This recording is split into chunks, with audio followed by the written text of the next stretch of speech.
I got my money shirt on because today we're talking about a solid money-related topic. Of course, everything we talk about is related to money somehow. This is directly related. Today I want to talk about the new economy and why you should never be fooled by it as a marketer or a salesperson. Welcome to Cheeky Sales Coach, episode 40. Here are 6 or 7 things you need to know about the new economy. What is the new economy? Well, the word of the day, the phrase of the day is new economy. New economy is the belief that somehow magically all you have to do is to get the most viewers, the most clicks, the most users, and then you can move from free to paid, and all of those people will give you lots of money and you will dominate the market because you have the biggest audience. Doesn't this sound like a science fiction novel where the evil scientist is sitting there in a chair petting his cat and dreaming about taking over the world? Well, the reason it sounds like science fiction is it's very close to science fiction. Let me take this apart a little bit at a time. In the old days, we used to just call this stupid, but the reality is some form of this new market economy has been around for generations. Many people have fallen into this belief that all you need to do is get the audience and then you can shift them from free to paid or from cheap to expensive. And it will just happen miraculously because they will love you so much. Here are 6 or 7 things you need to know about the new economy. Thing number 1, nothing has changed about the actual economy. In other words, there are all kinds of forces at play, Adam Smith's hidden hand and all that, supply and demand. The world keeps doing what it keeps doing. The reason I say nothing has changed is that in the real world, people will take all your stuff for free. So if your brilliant strategy is to start by giving people something for free, and then once they get addicted, you'll start charging for it, that's what drug dealers do, not legitimate business people. Once people get something for free, they put a value on it of free. And then you try to charge them for it, and there's a disconnect in their brain. This is a free thing. How can you charge for it? So you are fighting against nature in some ways if you try to use this sleight of hand where you start free and then you begin to charge. Thing number 2. This is an absolutely unbreakable rule of sales and marketing. Never give away the single most important or valuable product or service that you sell. I was actually having a discussion with somebody who is a mother of a massage therapist, and she was saying that her daughter always gives away free massages and wants to charge people for them. And it's like, she has to know that cannot work. If you give something away, then people don't put value on it. So I come from the world of technology consultants, and people always want to do a free hour here, a free hour there. No. Your labor in most businesses is the most expensive thing that you ever sell. Whether you package it as a flat fee or put it in bundles or bundle it with something else, it is the biggie. So never give away your labor. It's much better to give away samples of products or squeezy toys or a free mouse or keyboard or signage or almost anything except your primary product. Your primary product or service must always be at full price. It's the thing that everything else revolves around. So never discount your primary product or service, and that includes giving it away for free. So this whole strategy that you start with free and you start to charge is based on breaking one of the few absolutely unbreakable rules of sales and marketing. Thing number 3, you attract the wrong audience. Here's what I mean. When you give things away for free, whether it is training or labor or whatever, you attract to you people who want to get something valuable for free.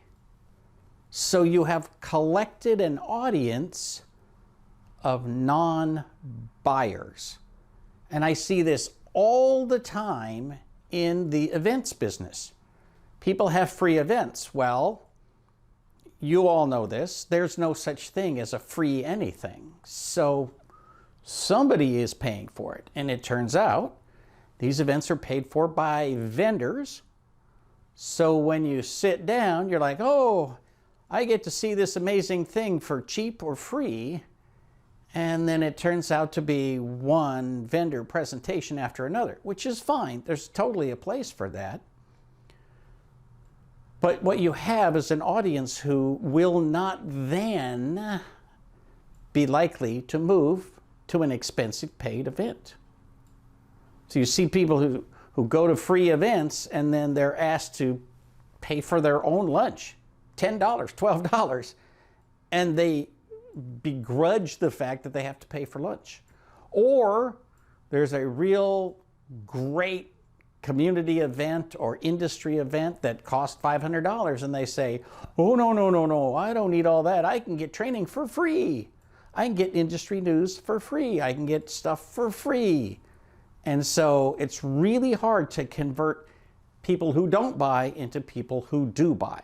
So again, a fundamental premise of the new economy is that you are going to convert non-buyers into buyers after you've trained them to get something actually of value for free.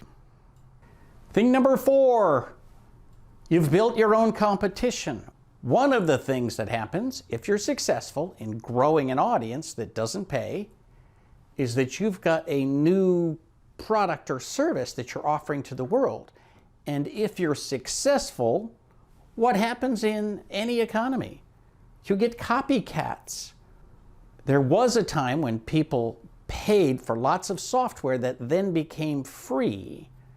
It's very, very unusual for somebody to give something away for free, go against the competition, and then turn it into a paid product.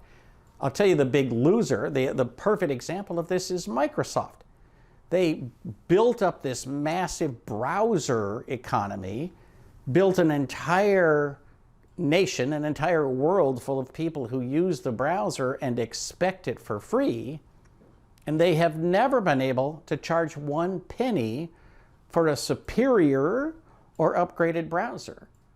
There are actually other browsers that people pay for. There are search engines that people pay for because somebody built an audience, somebody built a need, but they built it on a free product. And so the result is that the company who built the audience wasn't able to convert it to a paying audience, but somebody else was able to make money off of it.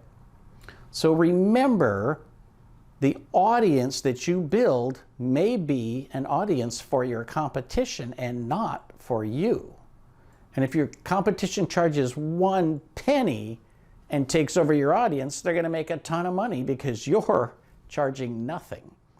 So be very, very careful because as the economy moves, things always change, which leads us to the next item. Thing number 5, time passes. You can't stop the flow of time. And so what happens is you build an audience who gets used to technology. They don't need to pay for something that is good and free and works. So you up it to the next level and you say, well, we're going to give you something similar but much, much better, but you got to pay for it. So you train them that they get it for free. So now you've broken into this freemium category where you give it away for free to most of your customers, like 90%, sometimes 99%, and hope to make enough money on that 1 to 10% so that you can build the next generation. But you see, everybody's already got the first generation. Now they need the next generation. And so you don't have development money to pay for the next generation of your own stuff because you didn't charge for it in the first place. And so here's what happens very frequently. You run into something called the innovator's dilemma. So the innovator's dilemma is that the front runner in a market is usually a captive of the people who are using their products and services. And so those people who give them all of their money don't want to see any change. And in this case, you've actually built an audience of people that love your product or service, and they don't give you any money, but they still don't want to see changes. And so innovation is done by another company who comes in and says, hey, if you loved that product, you are really going to love our product. And they're going to take the people who are willing to buy, and now your audience doesn't even have the 1 to 10% who are potential buyers because they've gone over to the other product. Go find the book, The Innovator's Dilemma, and another book, The Innovator's Solution. I'll put links to them down below. What you're going to see is that it's really hard to innovate products profitably, and so it's actually a stumbling block for many, many companies. I can't tell you how many stories there are about companies that tried to grow the market first and then begin charging for products who have just fallen by the wayside. This group of companies literally created the dot-com bubble that burst around the year 2000. So don't fall into that kind of operating system where you somehow think you're going to be able to build an audience and then magically turn it into a paying audience. Thing number 6, investors are smarter than they used to be. Every once in a while, there's some fad that just goes crazy, and people who have money say, oh, I was making a little money over here, but I can make a lot of money over there. And so they rush to the new thing and they throw all their money at it, and they create this great influx of investment, which is great if what your job is to go take a bunch of investment money, pay yourself a ridiculously high salary, go bankrupt, keep the salary because that was just a W-2 situation, and then move on with a bunch of money in the bank. If that's who you are and what you want to do, great. It's a business plan that has never failed. People do it all the time. In the dot-com bubble, the big thing that everybody was putting money into was anything with internet. And then in 2000, around 7 or 8, the big thing everybody was putting money into is the cloud. Today, the big thing everybody's putting money into is anything that says cybersecurity. You can build a company based on one of these fads, but just be aware, investors are less likely to buy the story that you're first going to go get an audience and then you're going to figure out what to sell them. That strategy is getting a little long in the tooth, and a lot of investors say, nope, I want to see an actual audience. I want you to draw me lines that say, you know, we have X number of millions of people that are willing to buy this, and go forward with that. Investors are not going to give you money for pie-in-the-sky stuff as much as they used to. It'll still happen. Somebody's going to get lucky. That doesn't mean it's necessarily going to be you. Finally, thing number 7, slow and steady wins the race. In other words, it's always been the case that people who are willing to design a product or a service, deliver it very well for many, many years, go to work every day, work like crazy, go home, spend time with your family, recharge your batteries, get some sleep, get up, go to work the next day, rinse and repeat for 20 or 30 years. That's how you build wealth. That's how you build great companies. That's how you build great products. And so be a legit company rather than a gimmick. And it's going to take a lot of work. But at least I'm being honest with you. People who tell that other story, the story about getting the audience that magically becomes paying, that's literally a fairy tale. The truth is, no matter what you do, no matter what you sell, no matter what products and services you offer, you have to work really, really hard for a long time to be successful. And that's okay. In many ways, that's where most people get the greatest fulfillment and enjoyment outside of their family in their lives, is they build great products and great services. They serve their customers and they do a great job building their communities, building something that lasts. And that is always going to be more valuable than a pie-in-the-sky dream. Yes, 1 in 10 entrepreneurial adventures actually is successful. But if you want to guarantee your success, make a long-term 10, 20, 30-year plan and then go work the plan. Because just like the tortoise and the hare, slow and steady always wins the race. Hey, if you liked the video, share it with a friend, and I will see you next time on the Cheeky Sales Coach. Call to action. Like, subscribe, and ring that bell so you won't miss a thing.